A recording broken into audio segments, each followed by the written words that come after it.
ማን ነው እንደዚህ ያደረገ? ምንድን ነው ልብሱ? ማን ነው እንደዚህ ያደረገ? ንገረኝ። ማን ነው እንደዚህ ያደረገ?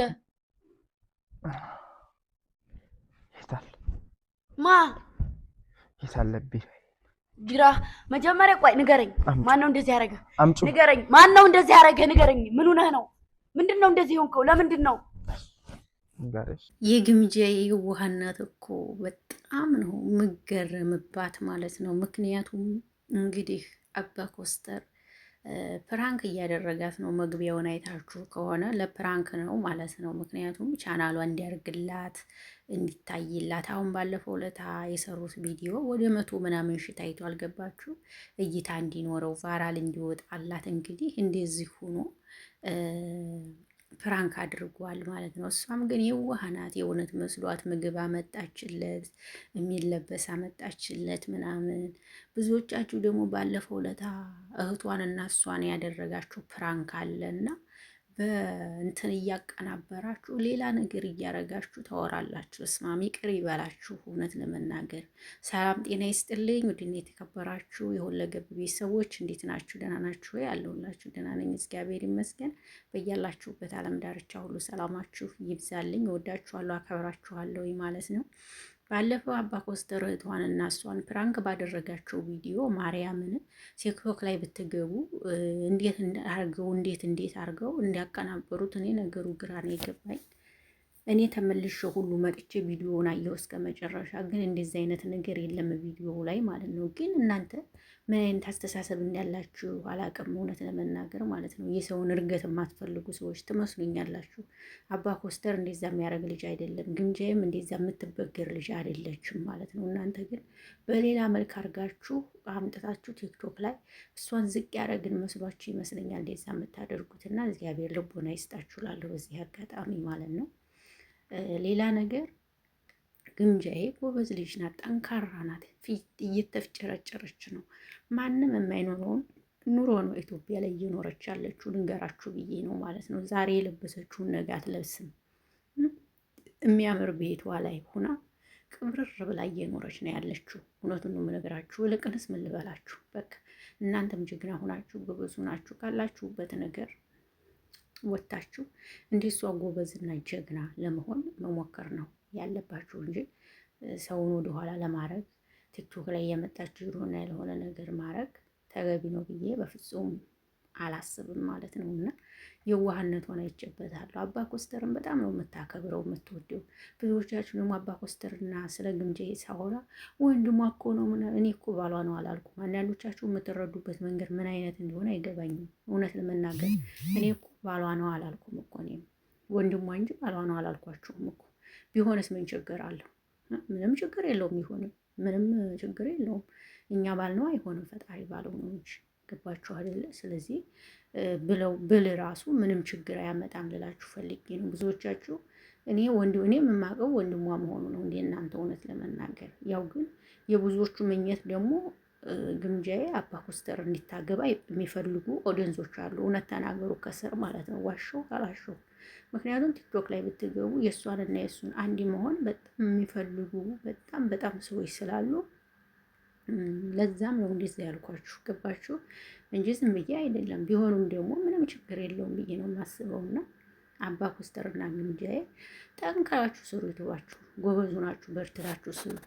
በዩቲዩብ የሚገኝ ብር እናቴ ቀላል አይደለም። እኛ ባናቀውም ለሚያውቁት ያውቁታል ብዬ አስባለሁ። እውነት ለመናገር አንዴ እኮ ጥቅሙን ብታውቁ እናንተም የማትሆኑት ናችሁ ትሰራላችሁ። እኛ ራሱ ቦታ ቢመቸን ኑሮ እንዴት እንደምንሰራ ነበር። ግን እኛ ያለንበት ነገር አይመችም። ድምጻችንን እንኳን በትክክል አውጥተን የማናወራበት ቤት ነው ያለ ነው።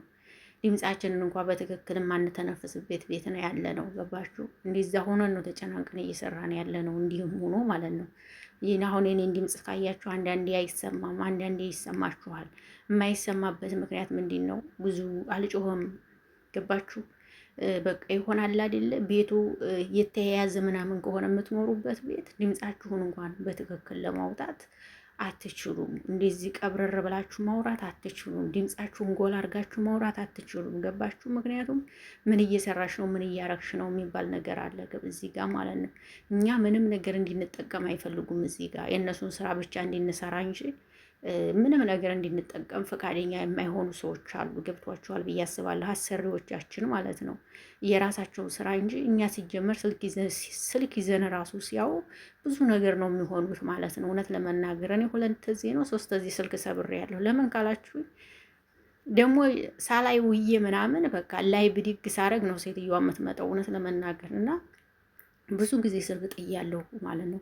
ግን ለምን እንዲጣልኩም አላውቅም። እሷ ማናት? ለምን እፈራታለሁ? በእርግጥ ግን አሁን ያው ብዙም አይደለሁ አልፈራትም። በፊት ግን ያው ወዲያው እንደመጣችሁ ከሆነ ግን ያው እንዳታባረርን ሂደን ምን እንሰራለን ወተን ማንን እናውቃለን ምናምን ስለሚባል ያው ሁሉንም ነገር ችላችሁ ትሰራላችሁ። ገባችሁ? እና ለዛም ነው እንጂ እኔ እሷን ፈርቻት ምናምን አይደለም። ማንም ሰው አይፈራውም። ስራዋ ይሰራላት ይከበርላት እንጂ በነገራችን ላይ እነሱ ምንም ስሩ ምንም አንድ ቦታ ላይ የሆነ ነገር ካገኙባችሁ ሁሉንም ስራ ገደል ነው የሚሰዱት። ይሄ እኔ ብቻ ሳይሆን የእናንተም አሰሪና ብዬ አስባለሁኝና ግን ለሁሉም ጊዜ ያለው ይሄንን ወሬ ላወራበት የተነሳሁት ነገር ምንድን ነው? በሰው ቤት እንደዚህ የምንሰቃይኛም እንዲህ እነሱ ሂደን ብንሰራ እንለወጣለን ልላችሁ ፈልጌ ነው። ገባችሁ? ከዚህ ቤት ጧት ተነስታችሁ ሰው ጧት ተነስቶ ወደ መስጊድ ጧት ተነስቶ ወደ ቤተ ክርስቲያን ይሄዳል። እኛ ግን ጧት ተነስተን ክችን ነው፣ ጧት ተነስተን ልብስ በፈግፈግ ነው፣ ጧት ተነስተን ሽንት ቤት ማጠብ ነው፣ ጧት ተነስተን በቃ ምግብ መቀቀል ነው፣ ልብስ መተኩስ ነው ስራችን አይደል? ተንቀለፋችን ስንነሳ አያችሁ። ግን ኢትዮጵያ ላይ ብትሆኑ እንደዚህ እየሰራችሁ ቀስ ብላችሁ ቤተክርስቲያናችሁ መስጊዳችሁ ሄዳችሁ ጸሎታችሁን ዱዓችሁን አድርጋችሁ ከዛም በኋላ ትመጣላችሁ። ቡናችሁ ምናምን አፈላልታችሁ ከዛም በኋላ እንደዚህ ቪዲዮአችሁን ተሰሩና ሼር ታረጋላችሁ። በቃ አለቀ። ይሄ ነው ለገጠመው ሰው ነው የምላችሁ። ላዴለው ለገጠመው ሰው እንደዚህ ሆኖ መኖር ይችላል። እና ግምጃዬ ለእኔ ጀግና ናት ልላችሁ ፈልጌ ነው። በአጠቃላይ ማለት ነው ጎበዝ ናት፣ ጀግና ናት። ምንም ቢሏት የማትፈራ ምንም ቢሏት የማትሰበር እንቁ ሴት ናት። እግዚአብሔር ይጠብቃት ነው የምለው። ከዚህ በላይ ከፍ ብላ ነው የምናያት። አሁንም ትልቅ ደረጃ ደርሳለች። በቅርብ ደግሞ መኪና ይዛ ትመጣለች፣ ታያላችሁ ማለት ነው። መኪና ይዛ ትመጣለች በቅርብ ማለት ነው። ይሄ የማይቀር ነው። ምክንያቱም ጀግና ሴት ያስታውቃል ከጅማሬው ነው። ይመችሽ ግምጃዬ፣ በርቺ፣ ጠንክሪ፣ ወደፊት ነው የምልሽ እኔ። ጠንካራ ነሽ፣ ብርቱ ነሽ፣ በርትተሽ በቃ ጀግንነትሽን በአደባባይ አስመስክሪ ትላለች ያንቺው እህት ሁለገብ ማለት ነው። ያው ግን ኢትዮጵያ ሂደን እነዚህን ታዋቂዎችን ለማግኘት ግን ከባድ ነው እውነቱን ስነግራችሁ። እሱን ደግሞ በድጋሚ ቪዲዮ መጣበታለሁ። አንዳንድ ነገር እነግራችኋለሁ። እስከዛ ወዳችኋለሁ፣ አከብራችኋለሁ። ሰላማችሁ ብዝት ይበልልኝ። አብሬያችሁ የነበርኩት ሁለገብ ነበርኩ። በሌላ ቪዲዮ እስከምንገናኝ መልካም ምሽት። ባይ ባይ። ወዳችኋለሁ።